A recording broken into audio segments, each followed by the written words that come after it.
Welcome to Alpha Wolf's Den. It's here that we seek enlightenment.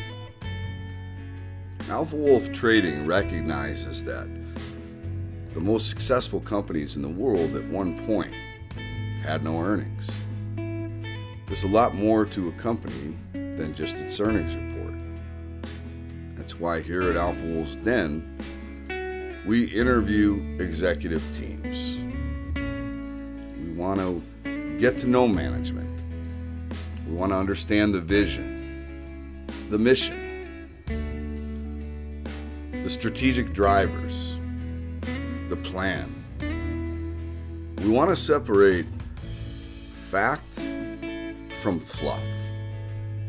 This is not a paid for promotion interview. This is solely wanting to know the company's vision, mission, their critical success factors, their strengths, their weaknesses, their opportunities, and the threats. We want to know the long-term objective and the tactical initiatives that leadership plans to implement to achieve success. We want to know about the company's debt, the cap structure, what it's going to take for them to become self-sustaining and stop burning through cash. We want to know management's previous failures, challenges, hurdles, how they overcame them, or what they learned that they can apply in their current role. We're trying to identify the risk and the reward. And oftentimes, it's strong leadership that makes the difference between success and failure. Here at Alpha Wolf Trading, we are looking for the hidden gems. And I hope you enjoy this interview because this is one of those companies that I think could be a hidden gem. Please understand that this is for educational and entertainment purposes only. This is not financial advice, and I am not a financial advisor.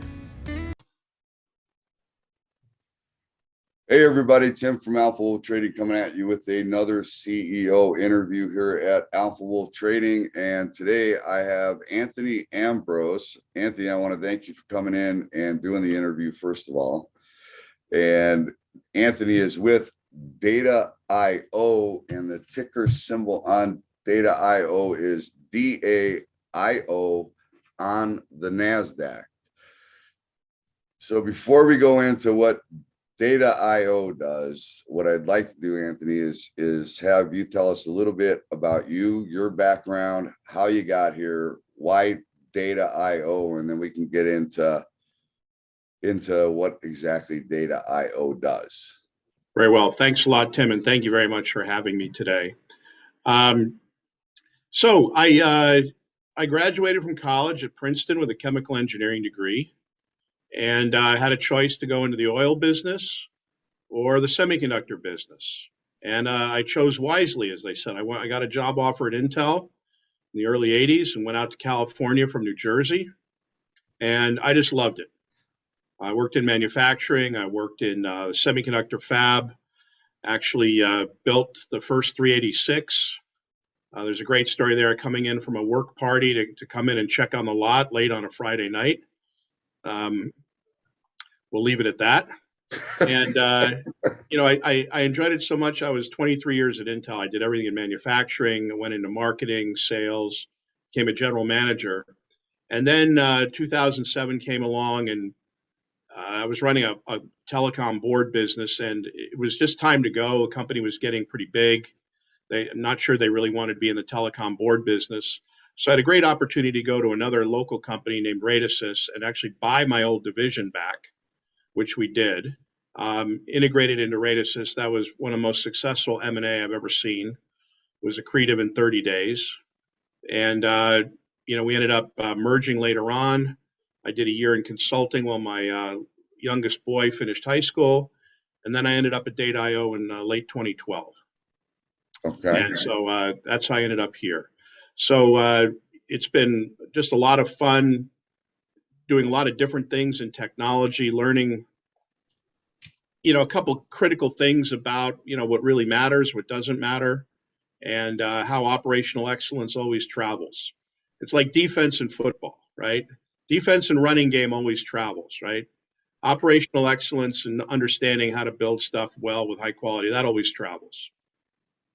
Right. So let's talk about what DAIO is, just kind of on the surface here, and then we'll dig a bit deeper. Sure. What we do, Tim, is we build the equipment. That includes a robotics handler, a programming computer that puts the initial load of software into devices when they're being manufactured. That initial load is called firmware. Okay. And every single electronic device has that initial load.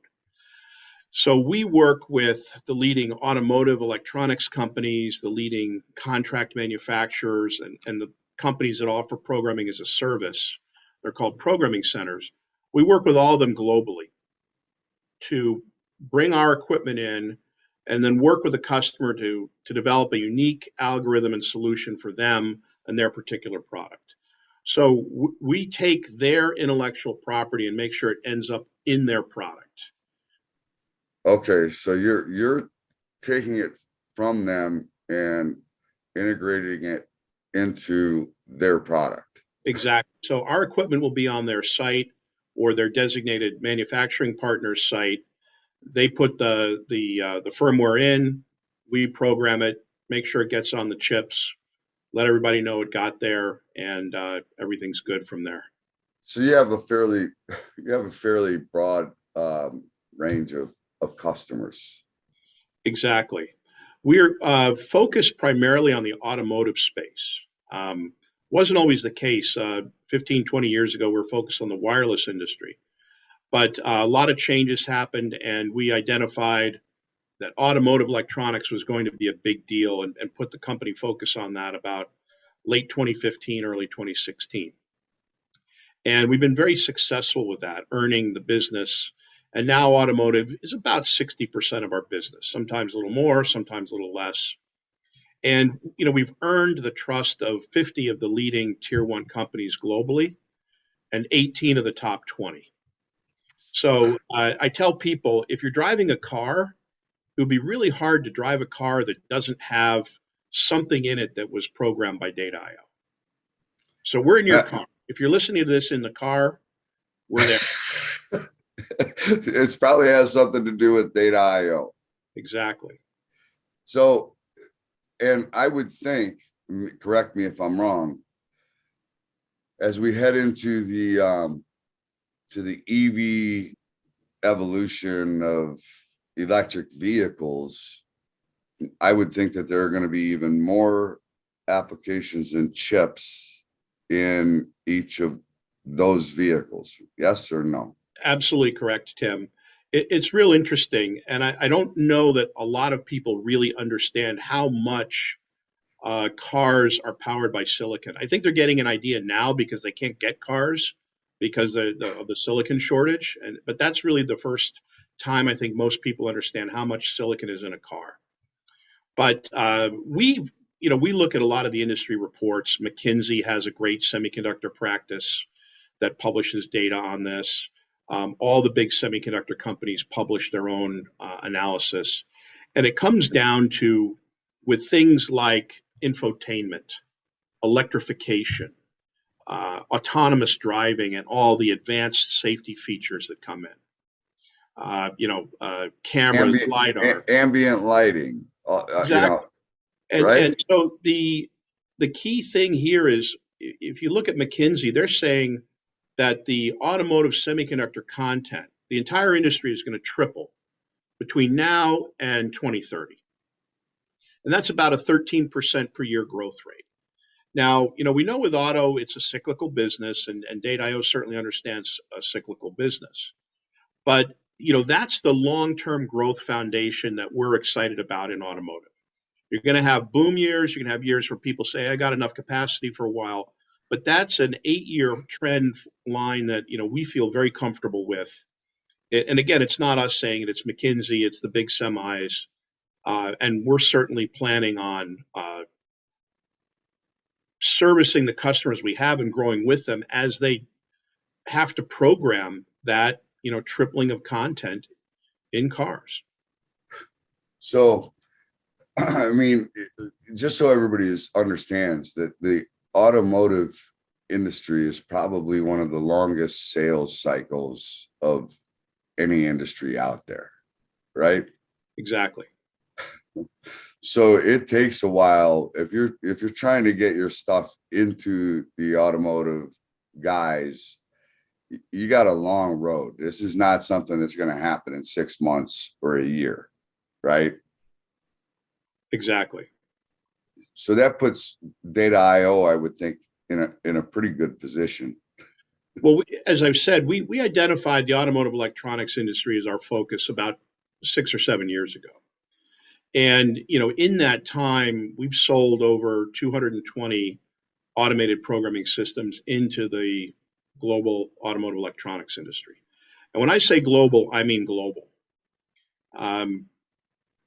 We just announced last quarter, we had a customer win in Africa. Okay. People are building manufacturing locations almost everywhere in the world now. And, they bring DAIO in because they know, we're the global leader. They can get spare parts. They can get service.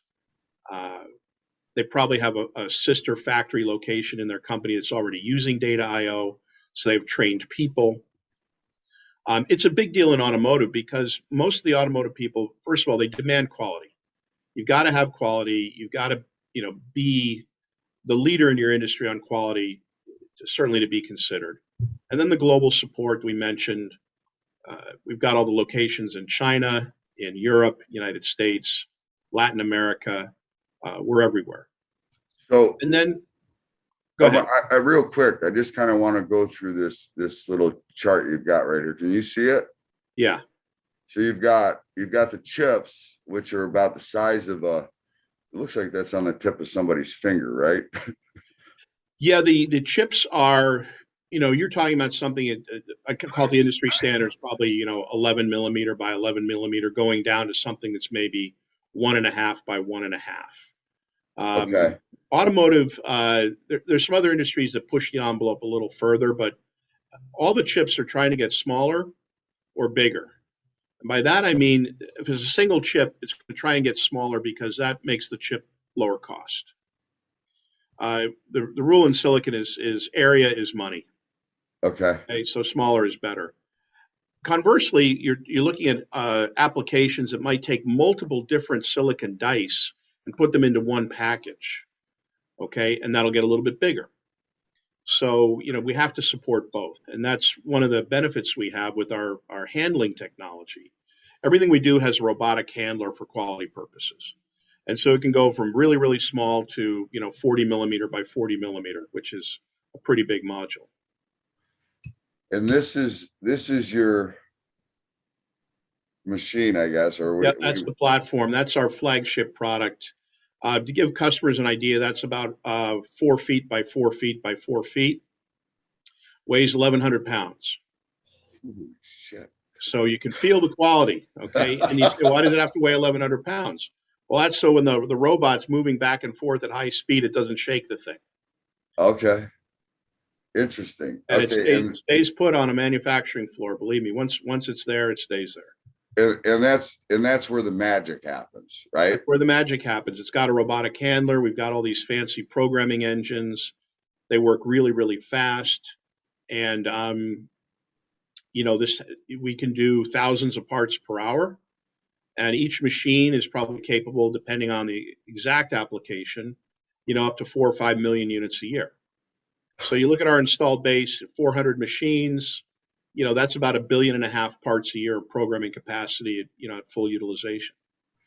So, I mean, one of the things that has happened recently because of COVID, right, is that I think if you're the CEO of some kind of a manufacturing or product manager or product manufacturing organization, and you are not reevaluating your entire supply chain and maybe considering that you might want to diversify and have some of that manufacturing done right here in the US, you probably shouldn't be the CEO of the company anymore.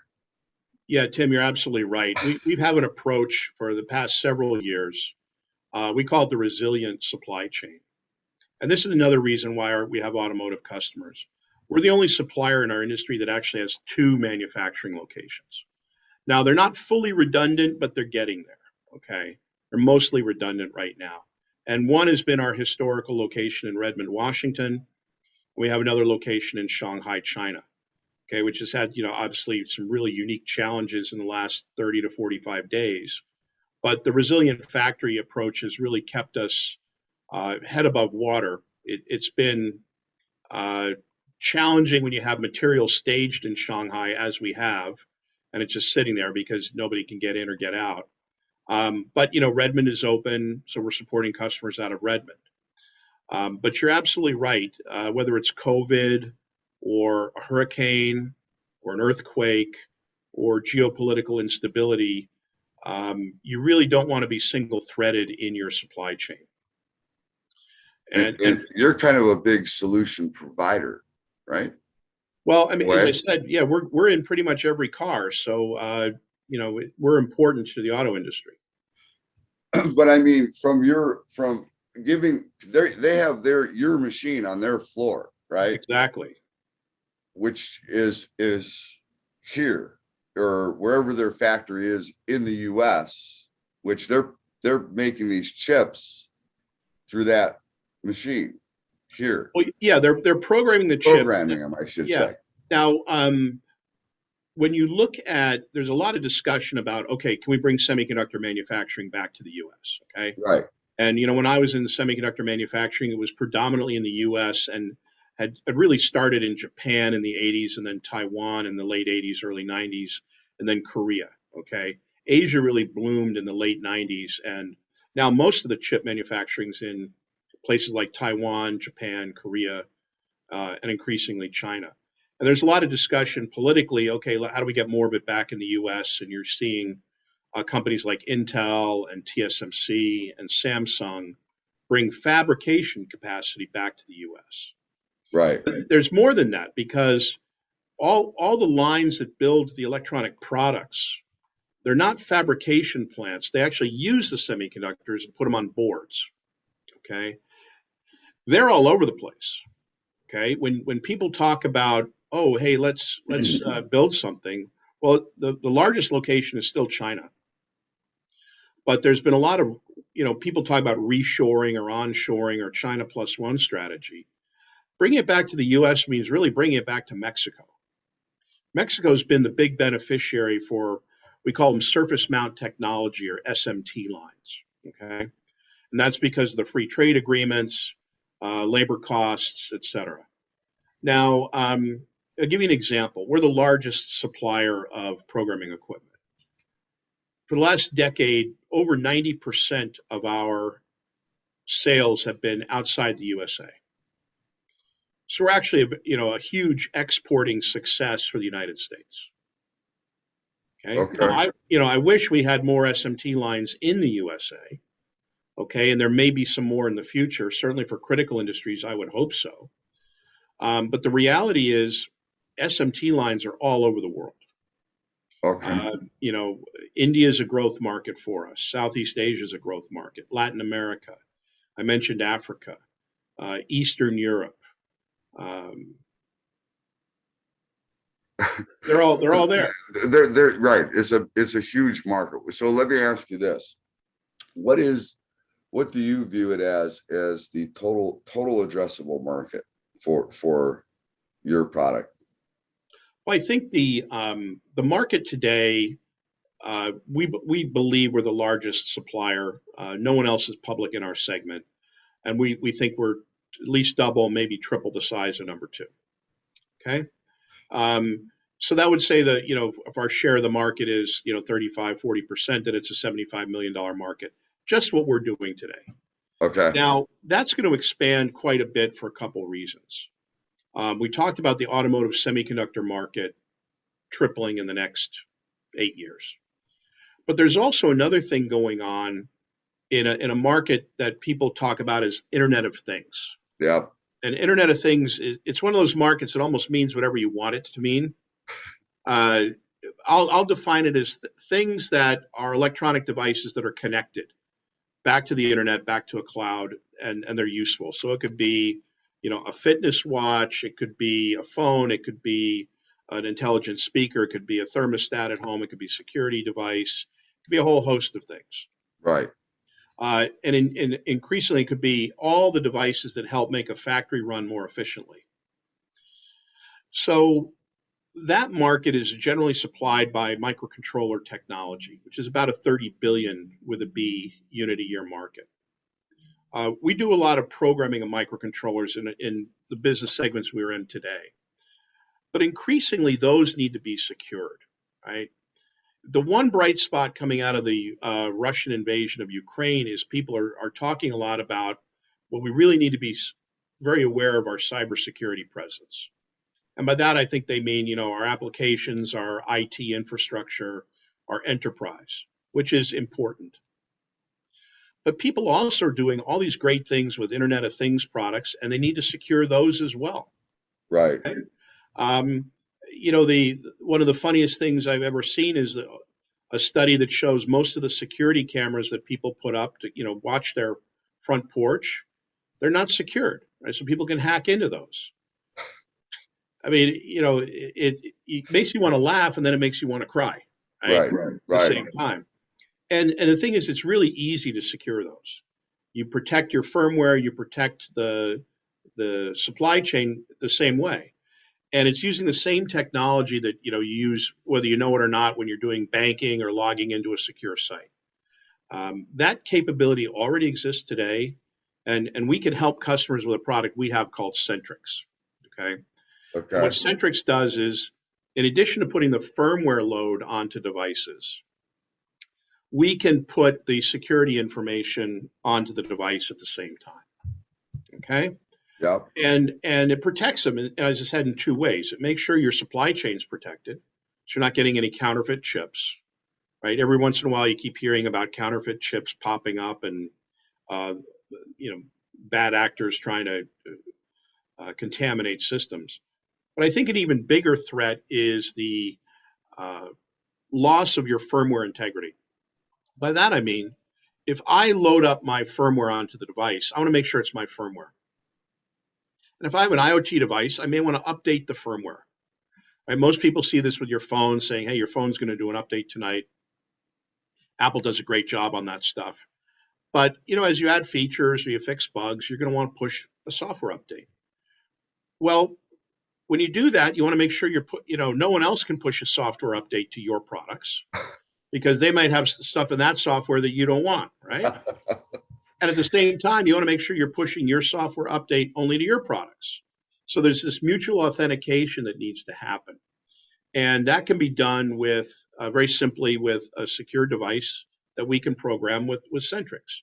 They're called secure elements or secure micros, but basically they make sure that once the device has an established identity, only your firmware update can go on that device, and only the device gets your updates, and the data is protected back and forth on the communication. So it's really straightforward to be able to secure your IoT devices.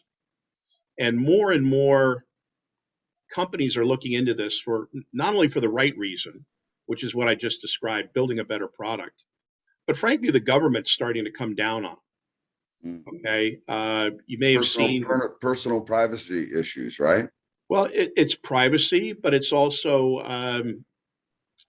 they have to make sure that they're not doing damage to customers, right? They have to make sure that, if you have an IoT device, for example, the U.S. Security and Exchange Commission has come up with a whole new set of cyber rules. And again, mostly applicable to the enterprise, but I think also applicable to your products. So the government's going to try and help you do the right thing. And, everybody knows when the government says, hi, we're here to help, you're probably better off being in front of it rather than getting dragged along. And what we've tried to do with Centrix is make it simpler and simpler to do the right thing. We've got a number of partners in the industry. You've got that chart up there, list some of our semiconductor partners. We just had a recent announcement with NXP and Avnet. We're both up on that list about one of their newer products being supported with Centrix. And the nice thing from our standpoint with Centrix is we've been at it enough now where it's still a pretty small part of our business. And frankly, it's my job to make it a bigger part of our business. And I think everyone will be happy when we do that. But we know the technology works. We've had it vetted by some of the toughest customers around, real sophisticated customers in some tough industries. And then also we're starting to see some repeat orders. So a customer that came to us maybe for their first generation product liked the experience enough to want to do it a second time. And so that's gratifying for us. And so our focus is to continue to evolve the platform. Functionally for a customer, it's almost as easy to use as our existing data equipment. You put your firmware in, you specify what kind of cryptography you want, what are you trying to do.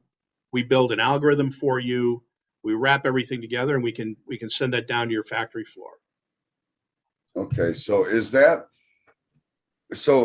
let's talk about the dynamics of the sale. So if you sell the machine, the unit, right? Is it like a one-time sale? That's it. You're done. You're not collecting any more revenue from that job, or how's that work?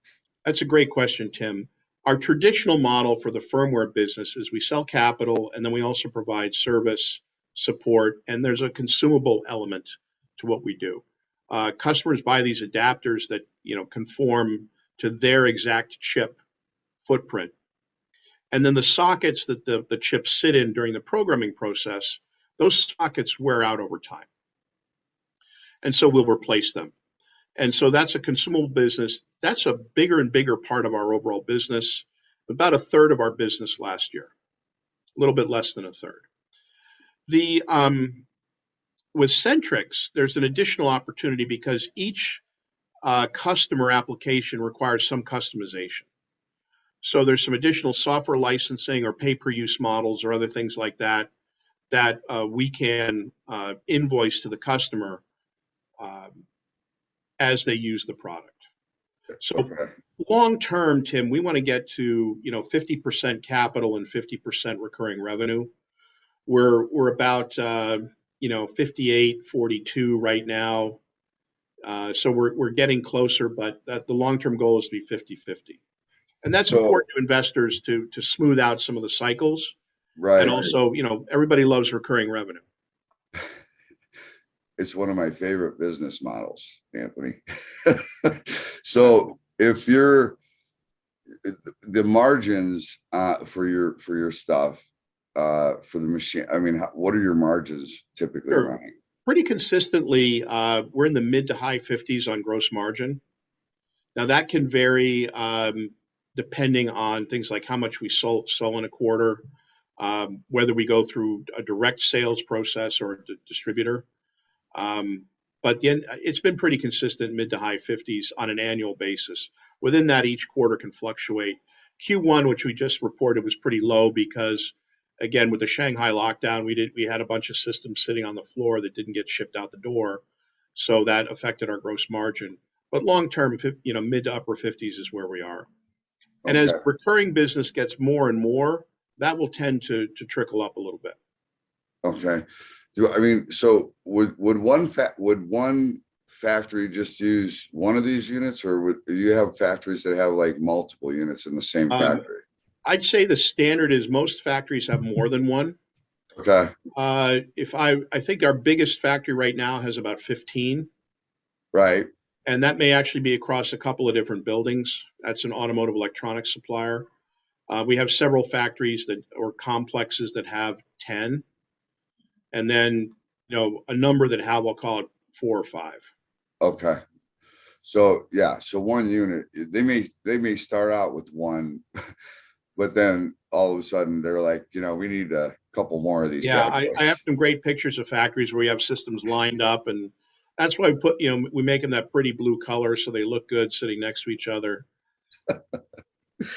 So Internet of Things, I'm fairly certain that Internet of Things probably is we're probably maybe in the first or second inning of Internet of Things, right? I mean, we got 5G coming, we got edge computing coming, we've got all these things coming. How does that impact your business? Oh, I absolutely agree. So with Internet of Things, as we talked about, we think security really matters because if you think about it, if you put more and more intelligence on these things, okay, which happens all the time, the microcontrollers get more and more powerful, and then you add something like 5G, okay, which gives you a much better communications technology.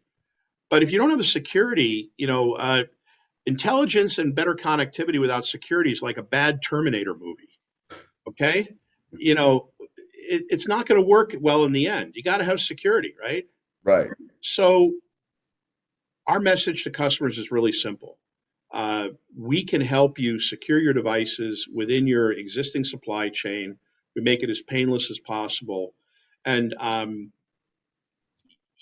that's we're starting to see people start to get the message.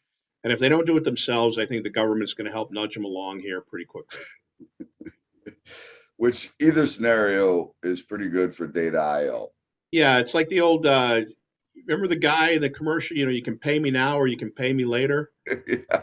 That guy. Yeah, that's sort of what it is with IoT security. All right. So, I mean, so let's just kind of recap this for a second. So you have a product that I think we've pretty much identified there is a definite need for. You are currently working with globally a lot of long cycle car manufacturers, and you've proven yourselves. I would say probably become one of their key suppliers, Correct. right? Yep. You got a whole new what do you want to call it, market that is kind of in the early stages, that is getting rolling, a lot of Internet of things. And I think you're going to see more things coming up, right? You got 5G, edge computing, and all of these things are really good for the company long term, right? Nobody else that's publicly traded they're like a distant second to Right. where you're at in the market, right? You got it. How many shares do you have fully diluted outstanding? We have about 8.6 million shares outstanding right now. 8.6 million. Eight That's point. fully diluted? Yeah, that's fully diluted. That's fully diluted. Okay, so 8.6 million shares. And how are you with debt and your cash position So right now? we're somewhat unusual for a micro cap in that we have no debt and we have I'm about. sorry, Anthony, could you repeat that for me, please? Yes, we're unusual in the sense we have no debt, zero. Now, of course, we have the debt on the balance sheet from leases and things like that, but I mean, we have no debt. Okay, no Uh, debt. Yeah. we have about $12 million of cash in the bank, um, and again, that's somewhat unusual balance sheet for a company our size. Right. So $12 million in the bank, no debt, 8 million shares outstanding. Do you own shares personally, Anthony? Yes, I do. Have you participated in the open market ever? So I bought some shares in the open market in mid 2020 when they got stupid low after COVID. And I sold some a little bit last year. I needed some cash for some personal items. So those are my most recent open market transactions. Okay. Let's talk about the team that you have that makes all this stuff happen at Data IO. We have a team of about 100 people globally. And I really like our team. I like our team because we not only have really smart people, but we've been able to. There's a great Harvard Business Review article. I won't say it here because it's the no jerk rule, okay, or maybe even a stronger term than that. But we built a team around some fundamental values, and I'm the first guy to kind of roll my eyes when you hear one of these corporate value statement meetings and things like that. But we actually did spend some time a few years ago and say what makes Data IO unique? What are we trying to do here? And I go back to my old Intel days. The number one thing is results orientation. Okay, we're not a charity. We have to deliver results. We have to build products. We have to sell products. We have to service products. Okay, and now those results can be short term and long term. Okay, and there's always a trade off, but you got to deliver results. And the second thing is we've got to do it in a way that allows us to be hard on problems, but not necessarily hard on people. Okay, and so we have some guiding principles about leaning into problems, standing up and being counted, making sure nothing slides. Okay, I remember one time I was pulling into the parking lot, this is probably 6 or 7 years ago, and there was a fast food bag wrapper up in the ivy, about 8 feet up from the car parking lot. So I get out of my car and I go up and I crawl up and I pick that up and I throw it in the trash can. And I had two people in the cafeteria, they're out there looking at me, and they walk in and go, "We've never seen anybody actually, a CEO, pick up the trash before." And I told them, I said, "Well, what message would I send to you guys if I looked at the trash and I didn't pick it up?" Right? So there's just little things. Do the right thing. Make sure that we're focused on delivering results and supporting customers. And when COVID hit, we had a real opportunity to fine tune that, to say, keep yourself and your family safe, keep the plant safe because we want to stay open, and support the customer. And even now with the trouble we're having with Shanghai, it's all of our people are working remotely. I mean, I'm on calls with people day and night. They're at their living room table with their kids doing school lessons or whatever, and we're talking about how we're going to get some product out the door or how we're going to do a device support for a customer, all while everyone's working from home. So, we've been able to build that culture of results orientation. I've got some real strong people. My CTO, Rajiv Gulati, is one of the sharpest guys around, been in semiconductors, been in mobile technology. Michael Tidwell, my vice president of marketing and business development, on the a lot of software experience, a lot of security experience. And, I really enjoy the fact that a software person thinks differently than a chip and systems person. They just do. And it's really good. People talk a lot about diversity, and diversity is important, but diversity of thought is a really big deal. When we sit around and talk, and I can add my CFO, Joel Hatlin, in there, he's been making sure that, we do the right things, preserving cash, making sure it's in the right place, making sure that we're, doing all the things you need to do to be in compliance and never have any heartburn from that. But when we sit down and talk, right, we have, on our key officer staff, we've got a lot of different perspectives on problems. And, we value good open discussion. I call it robust conversations. All right. And, if you grew up in an Italian family in New Jersey, you know exactly what a robust conversation is. Okay. But sometimes people on the West Coast, they're not as familiar with the concept as maybe other people are. So we've had to introduce that concept. I've had to tone it down a little bit, not too much, and bring some other people along. But if there's a turd in the room, it's not going to go away unless you say, "Hey, we got a problem. We got to clean up here. Let's go fix it. What are we doing here?" So, but you can do that in a way that you're not pointing fingers at people. It's just, "Hey, we got to fix this. What are we doing?" Right. So that's probably I'd say the cultural aspect that I brought in. A lot of basic management techniques I learned from Intel. I just brought them in, day one when I joined the company. We sit down quarterly. We set out our quarterly plan. Everyone has a quarterly plan. We review it monthly. We grade ourselves, and it's It's been harder with COVID because I really enjoyed the management by walking around. Right. I get a lot out of that. I'm still an engineer. I love talking to the engineers, and sometimes they like talking to me, sometimes they don't. It depends if they've got good news or bad news, or, if a guy gets stuck on something, I say, well, what's holding you back? He says, well, I need a new software update from a vendor. And I say, well, you know, escalate it. Call them up right now. You want me to talk to them? We'll get you that software. We don't have time to fool around. Right. But the other part is, you sit here and go, when people say, wow, I really like this new upgrade we're working on, or new set of features that's coming along great. We spend a lot of time with our semiconductor partners. Okay. Right. And we work a lot. We're in the labs of some of the biggest semiconductor companies around, and they use our stuff to debug their firmware on their chips. And we're happy to do that. We actually had a large semi company. I won't mention their name. They had a challenge with some firmware in one of their chips. We found it. We found it in one of their customers, and we helped them provide a fix, and helped out one of their customers. And so, we think that's part of the value we can provide, is we know a lot about how people really use the chips that these companies build.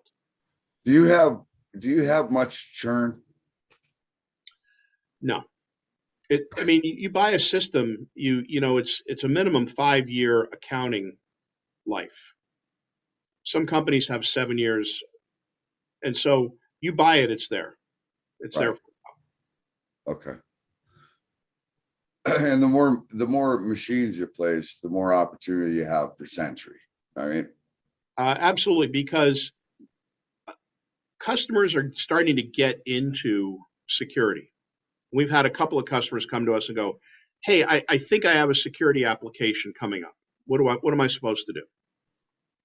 Well, the beautiful thing we have right now, Tim, with Centrix is, if the customer comes to us and they're already a DAIO customer for data firmware program, we can say, you already have 95% of what you need.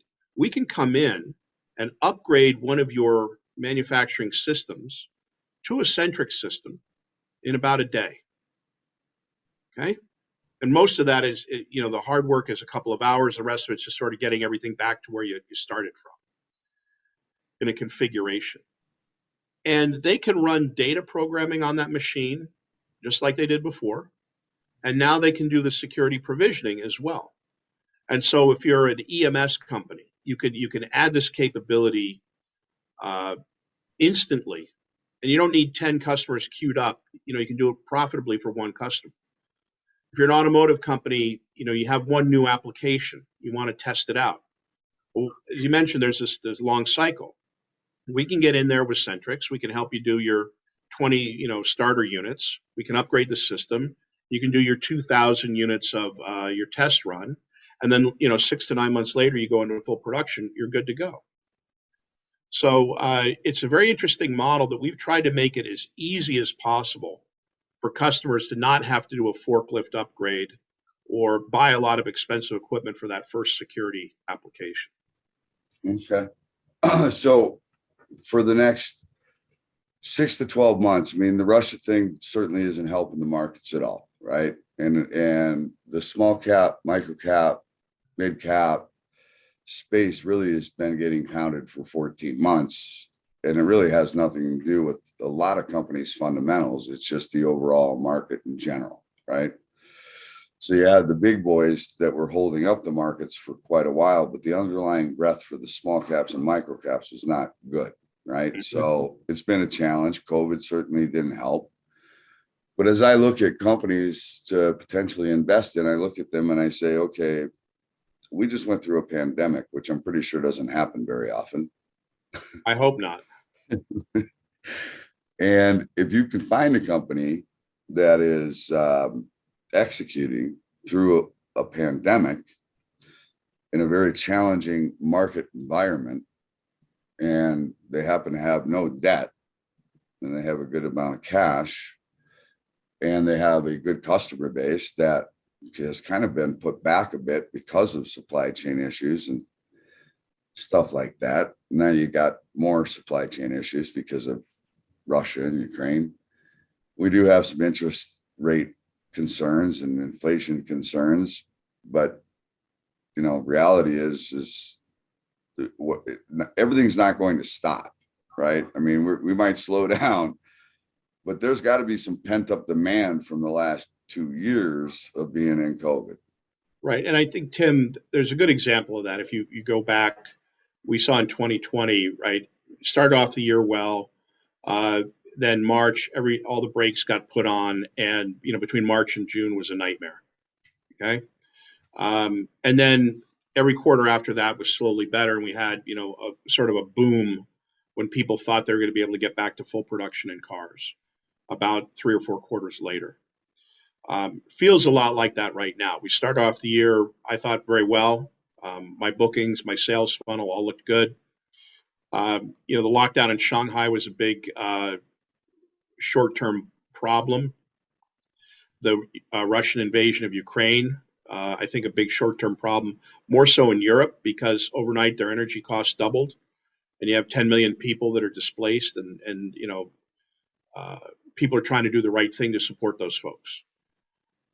What I think is going to happen is we'll restabilize again. Already starting to see signs of in the customer base that I think they've factored in the Ukraine situation. China will open up again. By the way, we're still seeing customers buy systems in China, even though our sales guy can't visit them. We're closing a lot of business on Zoom. As I mentioned, all of the cars for model year 23, they've already been designed. Okay. COVID or Ukraine is not changing what's going into those cars. And we know there's more silicon going into those cars, which means there's more demand for programming. And model year 24 has already been designed. Okay. And model year 25 is pretty darn close to being already designed. And you're seeing everyone roll out more electric, more sophisticated safety and security systems, infotainment, 5G, all of which demands more silicon. So the unit level might modulate a little bit depending on macroeconomics, global instability, silicon shortages, right? But we've been in a silicon shortage for 18 months, and it's gradually getting better. What's going to happen when we finally get out of the darn shortage? Okay, I mean, it's going to be really, really good for demand. Now, I don't think we're going to get out of the shortage this year. But as more and more of the new cars come in, they're designing out a lot of the old stuff. So, the global shortage may not be over, but people are designing in new silicon. And we saw a lot of that last year. Customers saying, all right, I'm going to redesign from component X, which I can't get, to component Y, which I can get. And so, we'll see more, and ultimately that will unblock the auto industry. Speaking of that, component X, component Y, does it matter who makes the chip? I mean, are you chip agnostic? We're basically chip agnostic. On the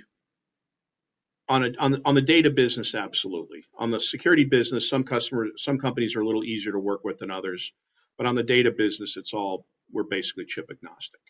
Okay. I'm going to go real quickly. I don't know. I know we talked about this before. You're not really a technical guy. I was never a technical guy either until I went and took a technical course, and now it's the first thing I look at whenever I look at a chart of a company, and it's primarily because there's two types of traders. There's the fundamental guys, and then there's the technical guys that really don't even know what you do, and they just trade off the chart. I know that sounds crazy, but there's a lot of people out there that do that. So what I try to do is I try to align a good technical setup with a good fundamental story. And if you can do that effectively, you're going to have, ultimately, if you have the patience, I think you're going to have a really nice return on your investment. Right now, this is a very challenging market.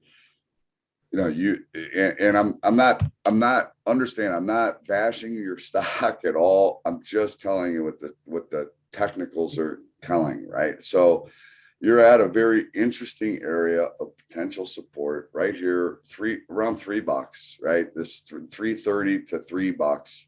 $3 is a big spot. Why is $3 a big spot? Because it's a round number, and round numbers have psychological effect on people for some reason, right? You get out of the threes, you're now in the twos, right? You're in the two handle. Well, so it's a big deal. Just like if you get over three or, go into a four, you're in a four handle now. That's a big deal, right? So right now, I mean, for the long term, I mean, you had this incredible run back in 2018, and it's kind of been in a downtrend from there, right? That's a long-term downtrend. That's your strongest trend. But then you came up here and you were kind of consolidating, getting ready to break that long-term downtrend. When you break that long-term downtrend, that's called the trend reversal. That is a very powerful reversal, right? So if you're in a multi-year downtrend, when you break it to the upside, the theory is that you're in the beginning of a long-term uptrend, right? So, and that's really what you want to see. So you came up, you tapped that, but right now you're in this kind of critical area, and I'm just going to be straight up. I don't think that the markets we haven't gotten to the area of capitulation yet, where people are throwing up their hands and saying, that's it, I can't take it anymore. I'm selling to save something, right? Mm-hmm. Which is usually the time when they should actually be buying with both hands, right? I mean, that's blood in the streets, Warren Buffett, right? You be greedy when others are fearful, and fearful when others are greedy, right? So we are getting very close to the fearful moment, that capitulation moment. Maybe that happens this summer. Maybe it happens in the first part of the, heading into the fall, but I think it's coming, and I think it's coming soon.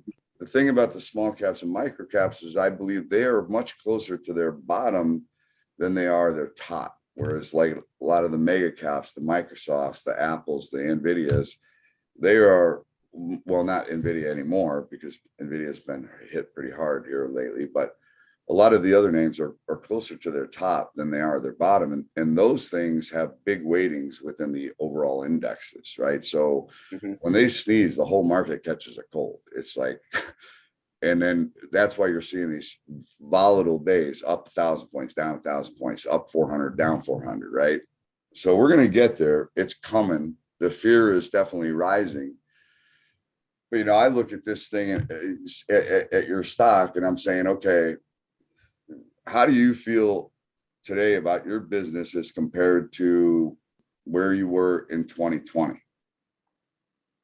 Well, as I said, Tim, I think there are a lot of parallels to 2020, right? What I look at, first of all, it's very lumpy. Quarter to quarter, it's just lumpy. It's inherent in the nature of selling CapEx.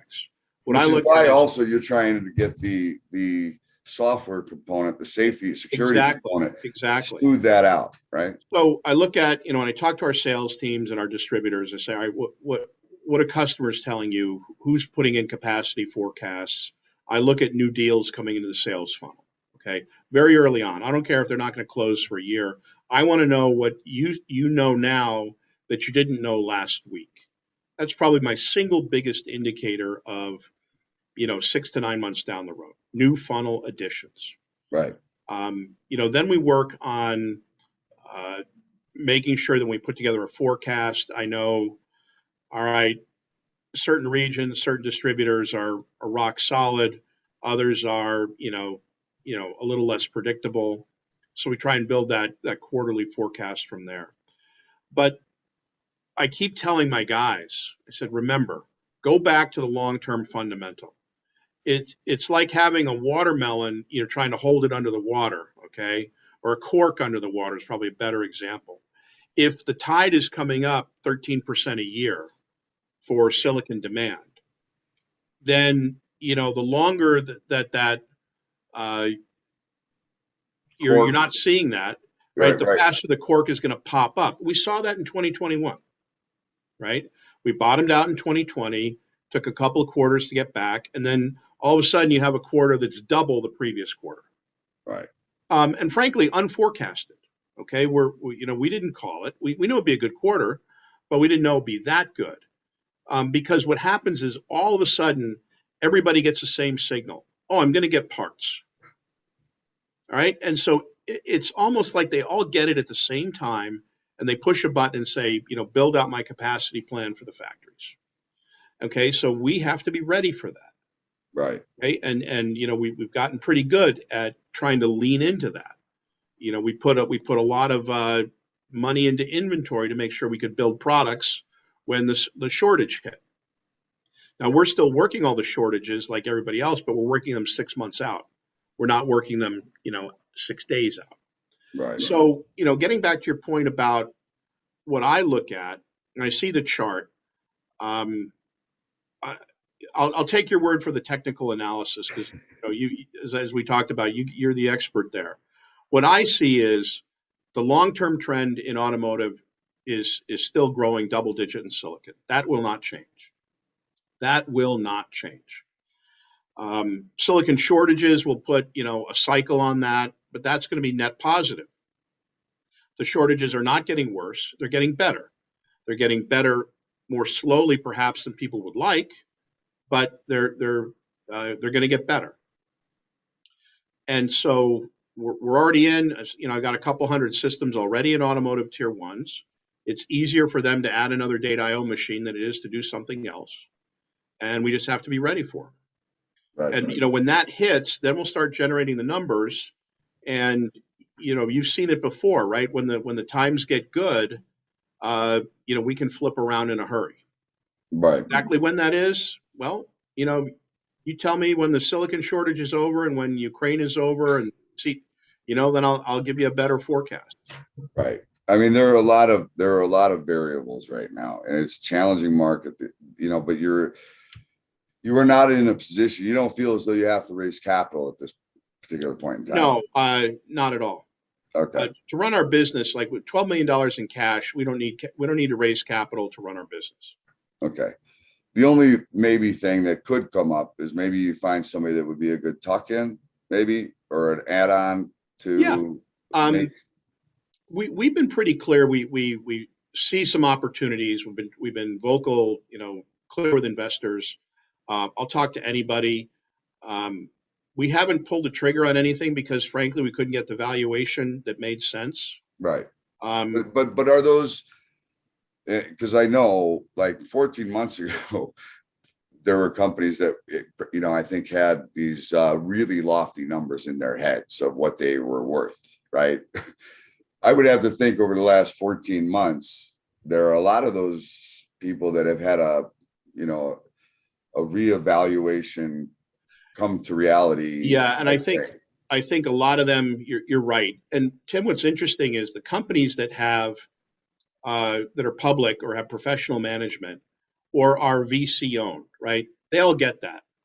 They go, without a lot of drama. Okay, well, last week's valuation is not necessarily next week's valuation, and they can snap to grid pretty quickly. Right. What you find is a lot of privately owned companies. They don't have that same sort of reality check gene. Okay. Like, well, this is what I think I need to retire, or this is what, I got my brother-in-law on the payroll or something like that. And so it's a little bit more difficult conversation to say, look, you've got a great business, but you're not worth 25 times EBITDA. Okay. And, and no, you can't, all the synergies we're going to get, I'm not going to pay them to you before we even have them. Right. Right. And so, look, we're pretty disciplined about this. I've done some, successful M&A in my past. A tuck-in can be really good if it's done right. And by the way, we're just talking about the numbers. The other thing that matters is the culture. And the culture probably matters more than the numbers. Because if you don't get the culture right, you're never going to get the revenue synergy that you're forecasting, which means by definition, you're always going to overpay. Right.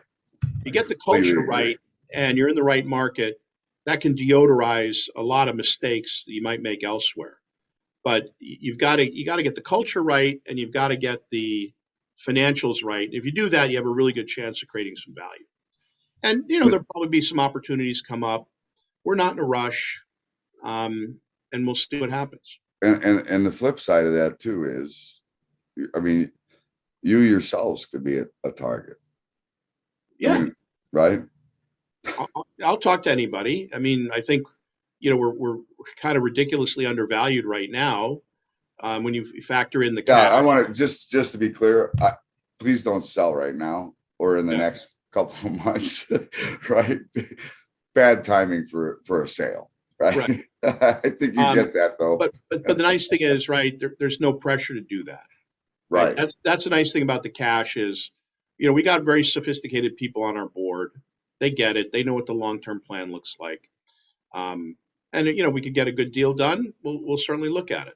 I mean, look, and I guess that's kind of the thing that I wanted to highlight is the fact that, as a small cap, micro cap, if you're a company that needs to raise capital in the next, 6 months to 12 months, you're not in a very good position right now. You're just not going to have a real fun time doing a cap raise, right? Especially if you're not cash flow positive, right? It's going to be a challenging go, and it's not, and I don't think it's going to get better. I'm pretty sure it's going to get worse, right? So you're positioned extremely well, right? So you're saying the fact we already have the cash we need is a good thing, because it's going to be expensive cash from here on out. That's pretty much what I'm saying. Yeah. Thanks. I would agree. I would agree with that. Yeah. Thanks for clarifying that for me. All right. So listen, I'm not telling anybody to buy the stock because that's not what I do. I'm not a financial advisor. What I am saying is that, I think there are a couple of things going on here. I think, you had the overall market, you have COVID, you have the sector itself, which is, taking it on the chin. You got supply chain issues. You got all kinds of different things going on. But the company remains in very good shape. You're adding a new software component that is more of a recurring revenue type model. I would imagine, pretty decent margin on that model. When things start to normalize, I think you're positioned extremely well, right? And you've got a whole nother phase of the market with the Internet of Things that is getting interesting, and it's going to continue to get interesting, I think. I know for a fact of one really significant thing that's going to come up. We're going to talk about that in a minute, by the way, after we get off this call. So there's a lot of exciting stuff I would think that's happening for DAIO. You're just going to have to be patient. I can't tell you when the bottom is going to be in, but what I would do if you're not in the stock or you don't want to take a position in the stock, I would have at the very least put it on your radar, right? Put it on your watch list and keep an eye as to what's happening. Watch the news releases. Go up. Above my head here is the email address for the investor relations. Jordan Darrow is the guy that handles that. And he's easily accessible, gets back to you right away. You have any questions that you want some more clarity on something that I haven't covered? Anthony, you don't have a problem with answering any questions, do you? No, we're good. Is there anything? We get a lot of inquiries from investors. I'm happy to answer them. Sometimes Jordan just already knows the answer because we've discussed it before. But I reply directly to investors as well, and usually ask them to get on Jordan's list so they can be updated on a regular basis. Right. So I mean, look, put it on your radar. I think it's in the right space. I think there's going to be more chips that are going to be needed for a lot of different things with a lot of different firmware. I think there's going to be a lot going on in this space. You already heard clear leader, number 2 is somewhere down there. I mean, this does not seem like 8 million shares, 8 million shares. What does that mean to me? That means it is a super tiny float. That is tiny. Anything under 100 million to me is small. 8 million is uber tiny, right? So one really significant headline this stock can move.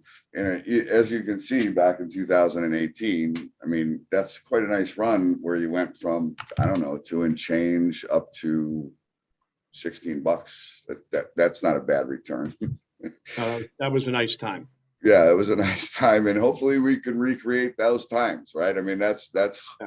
You think that's possible, Anthony? That Yeah, I mean, it is. You have to have the confluence of events, but when we talk about Tim, is the long-term demand is there. What happened in 2017 is we absolutely nailed the first wave of automotive infotainment. Right, we're talking about now the second wave around active safety and electrification. Okay, look at all the announcements that are happening in the industry.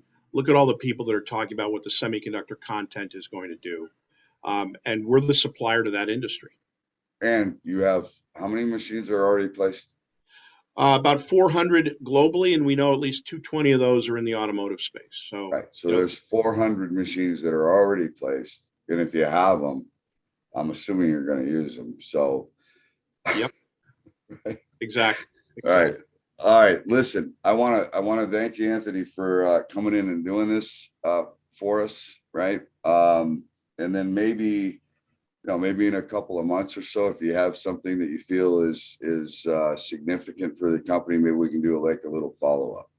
That sounds great, Tim. I really appreciate you having me on today, and appreciate the time your audience has invested in hearing me out today. Thank you. That's awesome. Thanks, Anthony. All right, hold on a second. I'm going to shut this down, and then I want to talk to you for just a brief moment after that. Okay. Sounds good. Hey there, all you stock market junkies. Thanks for tuning in to yet another CEO interview here at Alpha Wolf Trading. Today we had DAIO, ticker symbol DAIO, CEO Anthony Ambrose. I hope you enjoyed today's interview, and if you did, do us a favor, give us a like. How about giving us a share? And while you're at it, why not give us a follow? Till next time, stay safe. Alpha Wolf Trading wishes you the very best of success.